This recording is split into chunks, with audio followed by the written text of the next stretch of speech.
bohong. Aku hanya memikirkan satu peraturan penting. Kenapa kau lakukan hari ini kalau kau bisa melakukannya besok? Few moments later.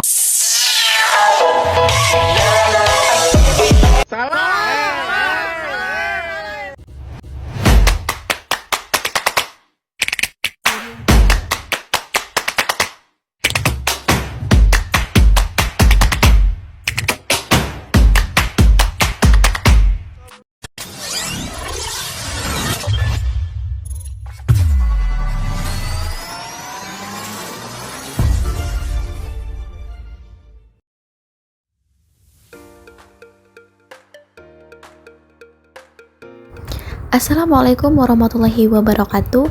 Nah, kali ini saya akan membahas tentang definisi barisan aritmatika.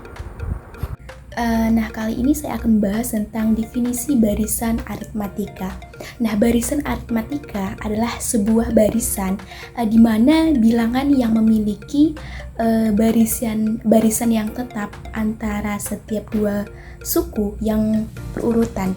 Nah, selisih tetap ini disebut beda antara benda aritmatika dan biasanya dilambangkan dengan simbol D.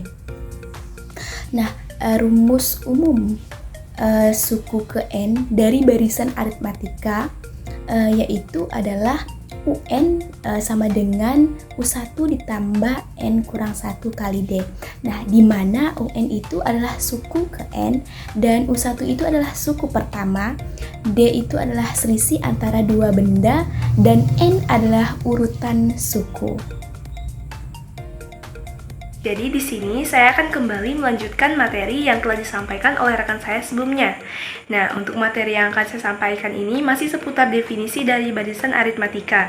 Dan berdasarkan definisinya, barisan aritmatika ini adalah sebuah urutan angka di mana selisih antara dua suku yang berurutan itu selalu sama. Selisih ini pun biasa dikenal dengan istilah beda atau rasio barisan, dan biasanya dilambangkan dengan simbol D. Untuk contohnya sendiri, di sini saya mempunyai beberapa pola bilangan yang akan saya sampaikan. Nah, pola bilangannya itu ada 2, 5, 8, 11, dan 14. Nah, dari pola bilangan yang baru saja saya sampaikan, tentunya kita dapat melihat bahwa dari pola bilangan ini terdapat selisih antara suku-suku, baik itu dari 2 ke 5, 5 ke 8, serta 11 ke 14. Selisih itu dinamakan dengan beda. Nah, untuk pola bilangan yang baru saja saya sampaikan, selisih atau nilai bedanya itu adalah 3. Dari 2 ke 5 itu 3, dari 5 ke 8 itu 3, serta dari 8 ke 11 itu 3, dan selanjutnya. Nah, kali ini saya akan membahas tentang rumus jumlah deret aritmatika, di mana jumlah deret aritmatika ini digunakan untuk menghitung jumlah seluruh suku dalam suatu barisan aritmatika. Nah, dimulai dari suku pertama hingga suku ke N. Rumus ini digunakan ketika kita ingin mengetahui total jumlah suku tanpa harus menjumlahkannya satu persatu.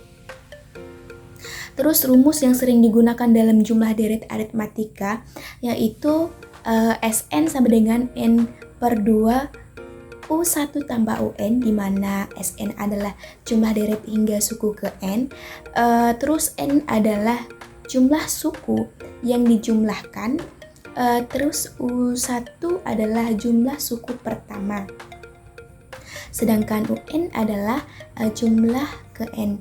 Nah, di mana N sama dengan 2 adalah faktor menggalikan untuk menghitung rata-rata suku pertama dan suku terakhir.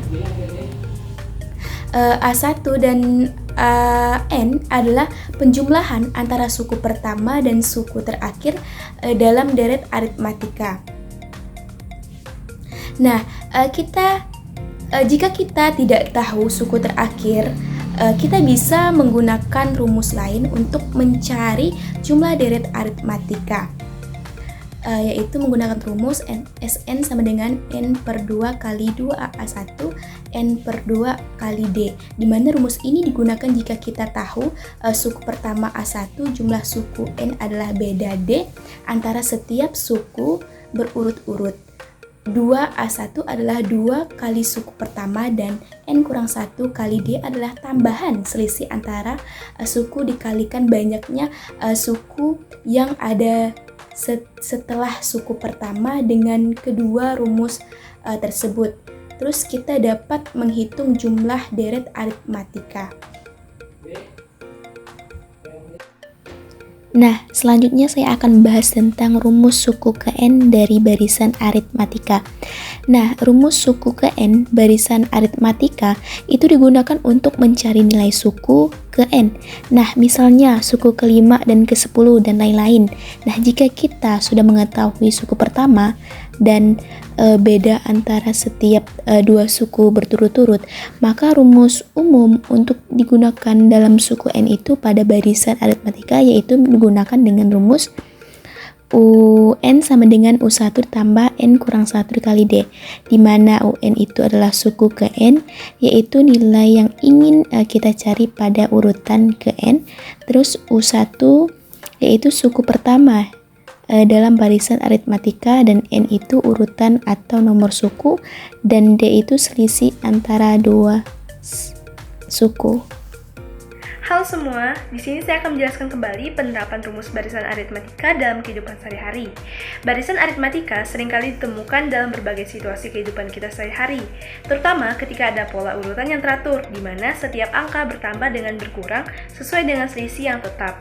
Kita pun dapat memanfaatkan konsep-konsep matematika untuk menghitung berbagai hal.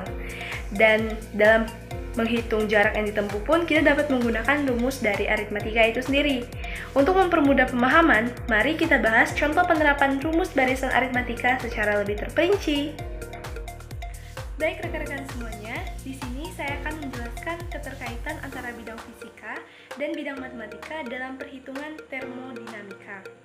Pada termodinamika, terutama dalam konteks kulkas atau sistem pendingin, penerapan perhitungan deret dan barisan aritmatika dapat kita lihat dalam berbagai aspek sistem yang melibatkan transfer energi, panas, dan siklus pendinginan. Penjelasan ini akan mengaitkan konsep-konsep termodinamika dengan penggunaan barisan dan deret aritmatika dalam analisis sistem kulkas.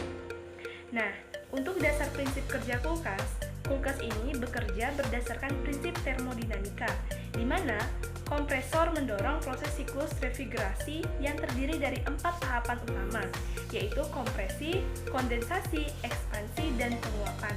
Pada setiap tahapan, suhu dan tekanan refrigeran berubah. Untuk penerapan deret dan barisan aritmatika dalam termodinamika kulkas berguna untuk menggambarkan perubahan bertahap dalam sistem yang melibatkan suhu, tekanan, dan energi yang terlibat dalam proses pendinginan, yang nantinya memungkinkan perhitungan yang lebih mudah dan terstruktur, terutama saat kita berurusan dengan perubahan parameter dalam sistem yang berlangsung dalam beberapa tahapan siklus yang ada. Dengan pendekatan ini, kita dapat lebih mudah memodelkan dan menganalisis siklus termodinamika pada kulkas tentunya, dan menghitung total energi yang dipindahkan serta memperkirakan efisiensi dan kinerja sistem pendinginan dengan perhitungan deret dan barisan aritmatika, sehingga dapat disimpulkan bahwa dalam materi termodinamika ini, keterkaitan antara perhitungan menggunakan barisan dan deret aritmatika ini sangatlah membantu. Hal ini dikarenakan dengan hitungan yang terstruktur dan tetap konstan tentunya akan mempermudah kita dalam menentukan jumlah selanjutnya. Baik rekan-rekan, untuk rumus perhitungannya dapat rekan-rekan lihat pada apa yang sudah kami tampilkan. Nah, untuk rumus itu sendiri, rumusnya sebetulnya bersumber dari rumus perhitungan matematika. Nah, untuk rumus secara bidang fisika itu kembali diterapkan tetapi tetap menggunakan sistem perhitungan matematika. Dapat teman-teman lihat bahwa dalam perhitungannya itu masih menggunakan tatanan cara menghitung menggunakan rumus matematika, di mana seperti yang kita ketahui bahwa rumus UN itu sendiri adalah seperti yang tertera yang sudah kami sampaikan. Nah, untuk bidang fisika tidak ada yang berubah, hanya mungkin posisinya saja. Tetapi untuk perhitungannya sebetulnya masih menggunakan mekanisme perhitungan yang sama. Asalkan kita dapat menentukan mana selisihnya dan mana yang menjadi suku yang hendak dicari. Oke, mungkin itu saja yang dapat saya sampaikan. Sekian dari saya, terima kasih.